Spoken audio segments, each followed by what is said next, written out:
প্রথম টি-20তে ২৯ বল হাতে রেখেই জিতল বাংলাদেশ। 50 রেকর্ডে সাকিবের পাশে লিটন। ১৪তম ওভারে বিক্রমজিৎ সিংকে টানা ২ ছক্কা মেরে বাংলাদেশকে ৮ উইকেটে জয় এনে দিয়েছেন সাইফ হাসান। ৩৯ বল হাতে রেখে জিতে ৩ ম্যাচের সিরিজে এগিয়ে গেল বাংলাদেশ। অধিনায়ক লিটন দাস ২৯ বলে ৫৪ ও ২ বছর পর আন্তর্জাতিক ক্রিকেটে ফেরা সাইফ ১৯ বলে ৩৬ রানে অপরাজিত ছিলেন। ভারত নির্ধারিত সফর স্থগিত করায় এশিয়া কাপের আগে প্রস্তুতি সারতে নেদারল্যান্ডসকে ডেকে আনে বাংলাদেশ। সেই প্রস্তুতির প্রথম পর্বে বড় জয়ী পেল বাংলাদেশ।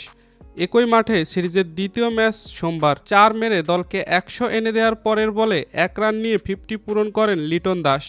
আন্তর্জাতিক টি-20তে এটি লিটনের ১৩তম 50।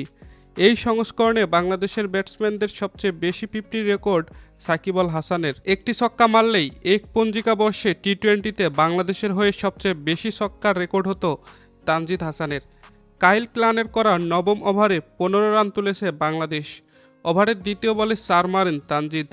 আরিয়ান দত্তের করা পঞ্চম ওভারে চতুর্থ ও পঞ্চম বলে টানা ৪ মেরেছেন লিটন দাস। ডাস অফ স্পিনার আরিয়ান দত্তের দারুণ এক বলে বোল্ড হয়েছেন পারভেজ হোসেন ইমন। আন্তর্জাতিক টি-20তে তৃতীয়বার ৪ উইকেট পেলেন তাসকিন আহমেদ। বাঁহাতি পেসার মুস্তাফিজুর রহমানের বলে জাকেরের হাতে মিড উইকেটে ক্যাচ দিয়েছেন শারিজ। ২ বছর পর জাতীয় দলে ফিরেই প্রথম ওভারেই ২ উইকেট নিয়েছেন সাইফ হাসান। দর্শক, খেলাবাজের ভিডিও পর্যন্তই। ভিডিওটি ভালো লেগে থাকলে লাইক করে দিন। নিয়মিত খেলার আপডেট ভিডিও পেতে আমাদের সাথেই থাকুন।